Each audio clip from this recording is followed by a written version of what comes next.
మరి కాసేపట్లోనే ప్రధాని నరేంద్ర మోడీ హైదరాబాద్ కు రాబోతున్నారు. ఆయన తెలంగాణ పర్యటనకు వస్తున్నారు. ఈ రోజు ప్రభుత్వ పరంగా 9,400 కోట్ల విలువైనటువంటి అభివృద్ధి కార్యక్రమాలన్నిటికీ కూడా ఈ రోజు శ్రీకారం చుట్టున్నారు ప్రధాని. కొన్ని ప్రాజెక్టులకు మరి కాసేపట్లోనే శంకుస్థాపన కార్యక్రమాలు జరగబోతున్నాయి. అలాగే మరికొన్ని ప్రాజెక్టులకు ప్రారంభోత్సవాలు కూడా చేయబోతున్నారు ప్రధాని. ఆయన మూడోసారి ప్రధానిగా బాధ్యతలు తీసుకున్న తర్వాత మొట్టమొదటిసారిగా ఈ రోజు తెలంగాణకు వస్తున్నారు. కాబట్టి ఈ పర్యటన చాలా ఇంపార్టెంట్ గా భావిస్తూ ఉన్నారు నేతలంతా కూడా. ఈరోజు సాయంత్రం ఒక బహిరంగ సభ కూడా ఏర్పాటు చేసింది బీజేపీ.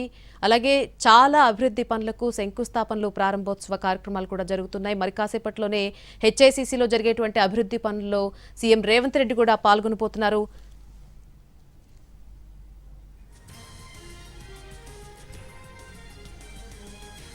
రైట్, హెచ్ఐసిసి నుంచి పూర్తి అప్డేట్స్ తెలుసుకుందాం. ప్రస్తుతం అక్కడ ఏ విధంగా అభివృద్ధి పనులకు సంబంధించిన శంకుస్థాపన కార్యక్రమాలకు సంబంధించి ఏర్పాట్లు ఎంతవరకు వచ్చాయి, పూర్తి అప్డేట్ అందించడానికి మా ప్రతినిధి సుధీర్ లైవ్ లోకి అందుబాటులోకి వస్తున్నారు. సుధీర్, మరి కాసేపట్లోనే ప్రధాని రాక ఉండబోతోంది. సో అక్కడ ఏర్పాట్లన్నీ ఎలా ఉన్నాయి, అక్కడ ఉన్నటువంటి సిచ్యువేషన్ ఏంటి?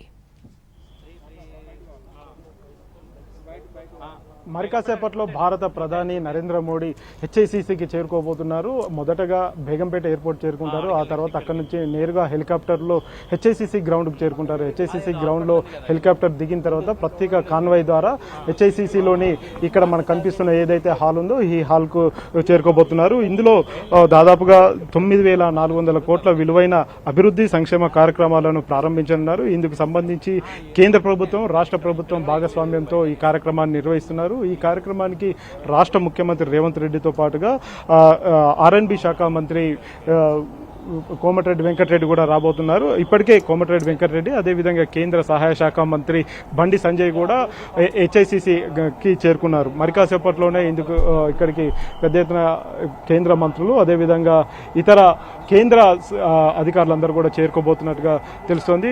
ఇప్పటికీ పూర్తి స్థాయిలో టైట్ భద్రత ఏర్పాటు చేశారు, కట్టుదిట్టమైన భద్రత ఏర్పాటు చేశారు. మొత్తంగా కూడా జాతీయ పోలీసుల ఆధీనంలోకి హెచ్ఐసిసి వెళ్ళిపోయిందని కూడా చెప్పవచ్చు.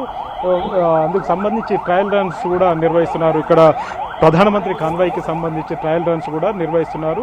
ఇప్పుడు మనం చూస్తున్నాం విజువల్స్ లో ఎంపీ కొండా విశ్వేశ్వరరెడ్డి కూడా కాసేపటి క్రితం చేరుకున్నారు. ఆయన నేరుగా హెచ్ఐసిసి లోపలికి వెళ్తున్నారు. మరి కాసేపట్లో 2:55 భారత ప్రధాని నరేంద్ర మోడీ హెచ్ఐసిసికి చేరుకుంటారు. హెచ్ఐసిసి చేరుకున్న తర్వాత మొదటగా కార్యక్రమానికి చూసుకున్నట్లయితే మొదటగా కేంద్ర మంత్రి కిషన్ రెడ్డి ప్రసంగిస్తారు. ఆ తర్వాత కేంద్ర మంత్రి కిషన్ రెడ్డి తర్వాత రాష్ట్ర ముఖ్యమంత్రి రేవంత్ రెడ్డి ప్రసంగిస్తారు. ఆ తర్వాత భారత ప్రధాని నరేంద్ర మోడీ ప్రసంగిస్తారు. అయితే అంతకంటే ముందుగా ఇవన్నీ కూడా వర్చువల్ పద్ధతిలో ఈ కార్యక్రమాలన్నీ జరుగుతుంటాయి. ఇక్కడ రాష్ట్రానికి సంబంధించి వివిధ అభివృద్ధి సంక్షేమ కార్యక్రమాలు అయితే వర్చువల్ పద్ధతిలో వీటిని ఇనాగ్రేట్ చేయడం కావచ్చు, అదేవిధంగా వాటికి సంబంధించిన శంకుస్థాపన చేస్తుంటారు. మొదటగా మనం చూసుకున్నట్లయితే హైదరాబాద్ పనాజీ ఎకనామిక్ కారిడార్ను ప్రారంభిస్తారు. దీనికి సంబంధించి ఇది గద్వాల నుంచి మహబూబ్ నగర్ వరకు 80 కిలోమీటర్ల మేర 4 లైన్ల రహదారి. ఇది మనం చూస్తున్నాము. కేంద్ర మంత్రి కిషన్ రెడ్డి చేరుకున్నారు. అదేవిధంగా మాజీ ఎంపీ బూర నరసయ్య గౌడ్ చేరుకున్నారు. భారతీయ జనతా పార్టీకి సంబంధించిన ప్రముఖులు, అదేవిధంగా మాజీ మంత్రులు కూడా ఈ హెచ్ఐసిసి కార్యక్రమానికి హాజరయ్యారు. మరి కాసేపట్లోనే భారత ప్రధాని హెచ్ఐసిసికి చేరుకుంటారు. హెచ్ఐసిసిలో జరగబోయే కార్యక్రమాలకు సంబంధించి ఒకసారి చూసుకున్నట్లయితే రాష్ట్రంలో దాదాపు 9,400 కోట్ల విలువైన అభివృద్ధి సంక్షేమ కార్యక్రమాలను ప్రారంభించబోతున్నారు భారత ప్రధానమంత్రిగా మూడోసారి అయిన తర్వాత మొట్టమొదటిసారి తెలంగాణకు భారత ప్రధాని రాబోతున్నారు. నేరుగా బెంగళూరు నుంచి హైదరాబాద్ చేరుకుంటారు. హైదరాబాద్ బేగంపేట ఎయిర్పోర్ట్ చేరుకున్న తర్వాత అక్కడి నుంచి ప్రత్యేక హెలికాప్టర్లో హెచ్ఐసిసికి చేరుకుంటారు. హెచ్ఐసిసిలో కేంద్ర రాష్ట్ర ప్రభుత్వాల భాగస్వామ్యంతో జరుగుతున్న ఈ కార్యక్రమాలు ఏవైతే ఉన్నాయో ఈ కార్యక్రమంలో భారత ప్రధాని, అదేవిధంగా రాష్ట్ర ముఖ్యమంత్రి రేవంత్ రెడ్డి, రాష్ట్ర మంత్రులు ఈ కార్యక్రమంలో పాల్గొంటారు. అయితే ఈ కార్యక్రమానికి సంబంధించి ఒకసారి వివరాలు తెలుసుకున్నట్లయితే శంకుస్థాపన చేసే కార్యక్రమాలకు సంబంధించిన వివరాలు హైదరాబాద్ పనాజీ ఎకనామిక్ కారిడార్ను ఓపెన్ చేస్తారు. ఇది జాతీయ రహదారి 167 NH 167కు సంబంధించి ఇది హైదరాబాద్ పనాజీ ఎకనామిక్ కారిడార్. ఇది గద్వాల నుంచి మహబూబ్ నగర్ వరకు 80 కిలోమీటర్ల మేర 4 లైన్ల రహదారి. ఇది దీని విలువ దాదాపు 3,180 కోట్ల రూపాయలు. దీనివల్ల హైదరాబాద్ పనాజీ మధ్య ప్రయాణ సమయం దాదాపుగా 6 గంటల సమయం తగ్గుతుందని చెప్పేసి భారత ప్రభుత్వం స్పష్టం చేసింది. అదే ఈ కారిడార్ వల్ల వ్యవసాయ ఉత్పత్తుల రవాణా సులభతరం అవుతుందని చెప్పేసి కూడా భారత ప్రభుత్వం స్పష్టం చేసింది. ఇది దాదాపుగా 4 లైన్ల రహదారి, ఇది జాతీయ రహదారి కూడా. NH 167కి సంబంధించిన వివరాలు. అదేవిధంగా జహీరాబాద్ పారిశ్రామిక ప్రాంతం ఇండస్ట్రియల్ స్మార్ట్ సిటీగా దీన్ని పేర్కొనడం జరిగింది. దీని విలువ 2,360 కోట్ల రూపాయలు. దీనివల్ల స్థానిక యువతకు భారీ ఎత్తున ఉపాధి లభిస్తుందని చెప్పేసి కూడా భారత ప్రభుత్వం స్పష్టం చేసింది. తయారీ రంగానికి ఇది చాలా ఉపయోగపడుతుందని చెప్పేసి కూడా స్పష్టం చేశారు. అయితే దీన్ని ప్రారంభించి వెంటనే జాతికి అంకితం చేస్తారు భారత ప్రధాని. దీనికి సంబంధించి ఇవే కాకుండా కాజిపేట అదేవిధంగా విజయవాడ మల్టీ ట్రాకింగ్ రైల్వే ప్రాజెక్టును కూడా భారత ప్రధాని ఇనాగ్రేట్ చేస్తారు. దీనికి దాదాపు 118 కిలోమీటర్లు అదేవిధంగా 1,250 కోట్ల విలువైన ఈ Kazipet Vijayawada multi tracking railway project. దీనివల్ల రైళ్ల రాకపోకల్లో రద్దీ బాగా తగ్గుతుంది, అదేవిధంగా ప్రయాణ సమయం కూడా ఆదా అవుతుంది అని చెప్పేసి రైల్వే శాఖ ఇప్పటికే స్పష్టం చేస్తుంది. వీటితో పాటుగా మల్కాపూర్ గ్రీన్ఫీల్డ్ పెట్రోలియం టెర్మినల్ని కూడా ఇనాగ్రేట్ చేయబోతున్నారు. దీని విలువ 610 కోట్లు. దీనివల్ల తెలంగాణలో పెట్రోలియంకు సంబంధించి పెట్రోలియం సాంద్రత పెరుగుతుంది. ఇప్పటికే భారతదేశంలో పెట్రోల్కు సంబంధించి కొంత కొరత ఏర్పడిన పరిస్థితి ఉంది. దీనివల్ల దక్షిణాదిలో ఇది హైదరాబాద్లో ఏర్పాటు చేస్తున్నారు కాబట్టి హైదరాబాద్తో పాటుగా ఇతర దక్షిణాది రాష్ట్రాలకు ఇక్కడ నుంచి పెట్రోల్ను సరఫరా చేసే అవకాశాలు అయితే ఉంటుంది. తద్వారా తెలంగాణ రాష్ట్రానికి పెట్రోల్ కొరత అనేది ఉండబోదని చెప్పేసి స్పష్టం చేస్తున్నారు. వీటితో పాటుగా కాజిపేట అదేవిధంగా కాజిపేట అండర్ రైల్ బైపాస్ను కూడా ఆయన ప్రారంభించబోతున్నారు. 21 కిలోమీటర్ల నిడివి ఉన్న ఈ బైపాస్ దాదాపు 300 కోట్ల రూపాయలతో దీన్ని ప్రారంభించబోతున్నారు.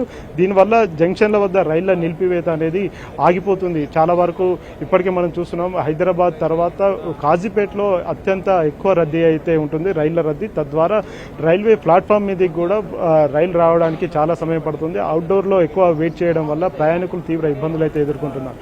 ఇప్పుడు ఈ రోజు ప్రధానమంత్రి ఇనాగ్రేట్ చేయబోయే ఈ కార్యక్రమం ద్వారా రాబోయే రోజుల్లో కాజిపేట రైల్వే స్టేషన్ మీద ఒత్తిడి తగ్గుతుందని చెప్పేసి రైల్వే శాఖ స్పష్టం చేసింది. వీటితో పాటుగా పిఎం మిత్ర పార్క్ను కూడా, అంటే వరంగల్లో ఉన్న కాకతీయ టెక్స్టైల్ పార్క్ ఏదైతే ఉందో దాన్ని పిఎం మిత్ర పార్క్గా పేర్కొనడం జరిగింది. దాదాపు 1,700 కోట్ల రూపాయలతో దీన్ని కాకతీయ మెగా టెక్స్టైల్ పార్క్ అని కూడా చెప్తుంటారు. దీనికి వేలాది మందిగా ప్రత్యక్షంగా పరోక్షంగా ఉపాధి అవకాశాలు కల్పిస్తామని చెప్పేసి కూడా ఆయా శాఖలు స్పష్టం చేశారు.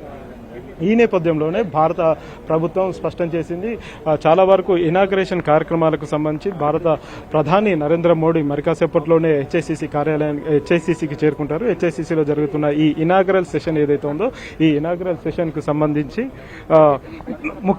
ముఖ్యమంత్రి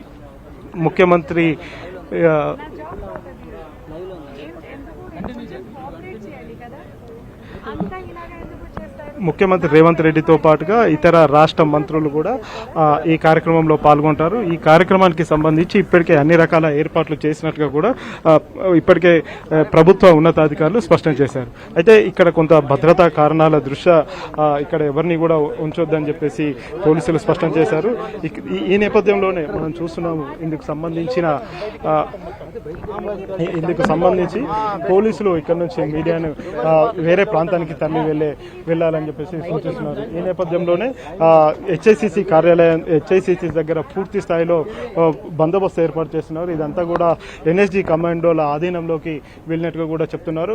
అనుమతి లేకుండా ఎవరు లోపలికి రాకుండా ఉండేందుకు అన్ని రకాల చర్యలు తీసుకున్నట్టుగా కూడా పోలీసులు చెప్తూనే ఉన్నారు. ఇప్పటికీ హెచ్ఐసిసి వస్తున్న రహదారి ప్రాంతం ఏదైతే ఉందో ఆ రహదారి ప్రాంతాన్ని మొత్తం కూడా పోలీసు వలయంగా మారింది. అడుగడుగున పోలీసుల పహారా ఉంది. నేరుగా భారత ప్రధాని హెచ్ఐసిసిలోని ఏదైతే హెలిప్యాడ్ ఉందో ఆ హెలిప్యాడ్లో ఆయన ఇక్కడ చేరుకుంటారు. ఇక్కడ చేరుకున్న తర్వాత కాన్వాయ్ ద్వారా హెచ్ఐసిసి హోటల్కి అయితే చేరుకుంటారు. హెచ్ఐసిసి హోటల్ చేరుకున్న తర్వాత అక్కడ నుంచి ఇనాగ్రల్ సెషన్ ఏదైతే ఉందో ఇనాగ్రల్ సెషన్లో పాల్గొనడం జరుగుతుందని చెప్పేసి తెలుస్తుంది. Right Sudheer, thank you for the live update. మరి కాసేపట్లోనే ప్రధాని తెలంగాణ పర్యటనకు రాబోతున్నారు.